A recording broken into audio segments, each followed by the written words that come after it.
The Lifestyle of Elizabeth Olsen. Elizabeth Olsen is an American actress who might at first have been known as the younger sister of Mary-Kate and Ashley Olsen, but she has since proved her worth as an actress and can most certainly stand on her own two famous feet. Remember to give this video a like and subscribe to this channel for more videos on your favorite celebrities. Elizabeth Chase Olsen was born on the 16th of February 1989 in Sherman Oaks, California. As mentioned, she is the younger sister of the famous twin child stars Mary-Kate and Ashley Olsen. The three Olsen sisters also have an older brother, Trent, who himself dabbles in acting, music, comic book writing, and is an established overall showbiz personality. Elizabeth's mother, Jarnette, worked as a personal manager, and her father, David, was a real estate developer and mortgage banker. Though in 1996, the pair sadly got divorced. David remarried and had two more kids, so the Olsen brood consists of 5 kids. While the Elizabeths didn't really have what you would call your average childhood, mainly due to the fame of Mary-Kate and Ashley following their debut role as Michelle in the family sitcom Full House. It sounds like the Elizabeths' parents were quite supportive of their 3 fame-seeking children both before and after their divorce. Talking to The Guardian, Elizabeth is reported as having only praise for her parents and how they handled their fame. She says they weren't your typical stage parents. They never pushed Elizabeth or her twin sisters into anything. Up until the twins reached a legal age, their mother handled their careers. But as soon as they turned 18, both Jarnette and David decided to rather hire managers and advisors because they wouldn't necessarily be great at doing those things themselves. While it's true that Elizabeth got her acting career started with the help of her older twin sisters by acting in some of their own productions, she has since been able to continue growing her career on her own and is proving to be quite the accomplished actress. It was in the 4th grade that Elizabeth started going to auditions for other projects such as the 2020 film Spy Kids. However, she almost called it quits for good when her family was embroiled in a media frenzy in 2004 surrounding Mary-Kate's eating disorder. Luckily, she pushed through, and after graduating high school in 2007, Elizabeth enrolled at New York University's Tisch School of Arts. In 2009, she spent a semester studying in Moscow at the Moscow Art Theater School.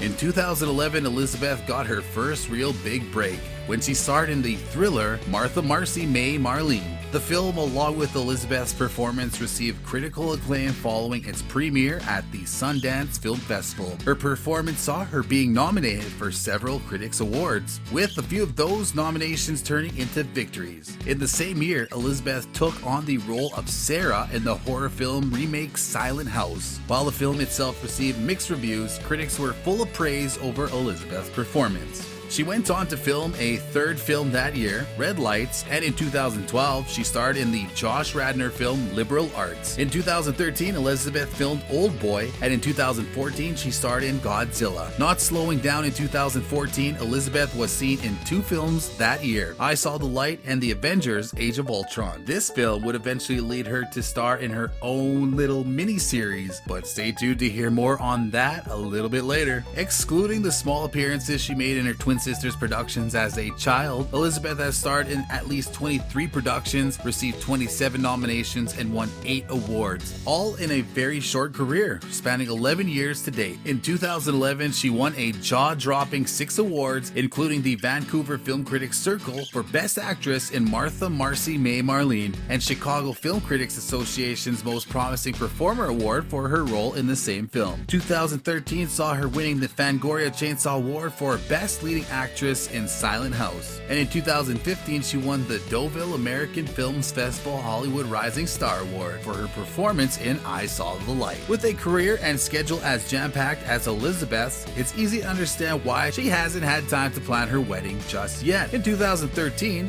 Elizabeth met and started dating Robbie Arnett of the American band Milo Green. In 2019, the pair got engaged, though they are yet to walk down the aisle. Robbie Arnett is, however, not her first fiance. Before she met Robbie, Elizabeth was engaged to the Narco star Boyd Holbrook, but she broke off that engagement in 2014. While it has never really surfaced why the pair ended their relationship, Boyd was slightly bitter about it. In fact, in an interview with Man of the World, he said, "On the same day that my best friend died, I got a call from my girl to tell me it was over." Yep, That's harsh. Another harsh fact is that despite being raised in a religious home, a 13-year-old Elizabeth told her parents that she has chosen to no longer believe in God and that she would much rather be an atheist. In high school, Elizabeth also tried to distance herself from her famous older sisters by using the name Elizabeth Chase, with Chase of course being her middle name. Not sure if she managed to pull it off, seeing that she looked so much like them. In her teens, around the age of 14, 15, Elizabeth was quite the athlete. She was such a good volleyball player that she apparently thought of working towards a scholarship to an Ivy League school through volleyball. Thankfully, she dropped that though and instead headed into acting. Imagine if she had pursued a volleyball career. We wouldn't have had the chance to meet her as Scarlet Witch in the Avengers franchise. As WandaVision or Scarlet Witch, Elizabeth stars in 4 of the Avengers films. She started off by debuting her character in the 2015 release Age of Ultron and then went on to reappear in Civil War in 2016, Infinity War in 2018, and Endgame in 2019. 2021 sees Elizabeth starring in her own miniseries titled WandaVision. The series, produced for the streaming service Disney Plus, shares continuity with the films of the franchise and takes place after the events of the 2019 Avengers Endgame. The series pays homage to past sitcoms, with Wanda and Vision living in a reality that takes them through different decades of television tropes. Filming began in Atlanta, Georgia in November 2019, before production halted in March 2020 due to the COVID-19 pandemic. Production resumed in Los Angeles in September 2020 and ended that same November. The miniseries proves Elizabeth is definitely not in her own endgame. For an actress who has only been in the true spotlight for 11 years, she has already accumulated an estimated net worth of $11 million.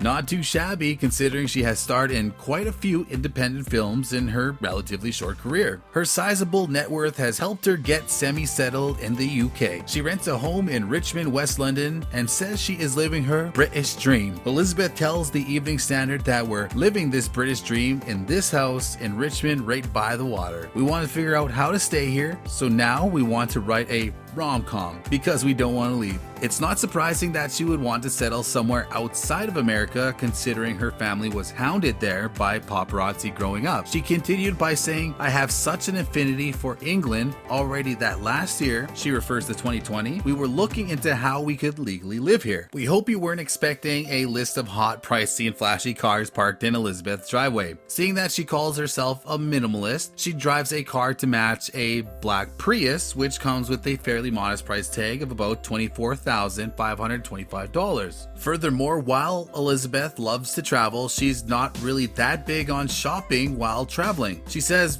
"I don't like having stuff. I don't like having too many tchotchkes or trinkets, but if there's someone having a birthday coming up, I take that as an opportunity to buy them a gift." Aw, how sweet. The only other exception to her minimalistic lifestyle is when it comes to her kitchen. Elizabeth loves to cook and experiment with making things like mayonnaise, something she learned to make during the initial 2020 lockdown. Speaking to Architectural Digest, Elizabeth says, "I love cooking. I have a separate set of knives for the homes I relocate to." Her culinary love spills over into food as well. She says, "We have way too many spices and olive oil and condiments and mustard. I guess I collect foods, pantry items. I love having different mustards for different salad dressings, and you know you want a different type of mustard for a burger than you do for a dressing or chicken and all those things." While Elizabeth is yet to start and grow her property portfolio, she is a very generous person and supports organizations like Oxfam, the Epidermolysis Bullosa Medical Research Foundation, and Equality Now, an international human rights organization dedicated to women's and girls' rights. In 2020, Elizabeth teamed up with the Epidermolysis Bullosa Medical Research Foundation for fundraising initiative to create awareness around epidermolysis bullosa, the name given for a group of rare inherited skin disorders that causes the skin to become very fragile. Any trauma or friction to the skin can cause painful blisters. The initiative, America's Sweetest, saw Elizabeth join other celebrities such as Courtney Cox, Eva Longoria, and Aaron Taylor Johnson in curating custom desserts in partnership with Los Angeles eateries. The desserts were put on sale and the proceeds went to the Epidermolysis Bullosa Medical Research Foundation. We hope to see even more of Elizabeth in the near future. We hope to see her walking down the aisle, and we hope to see her settle in the UK, seeing that it is her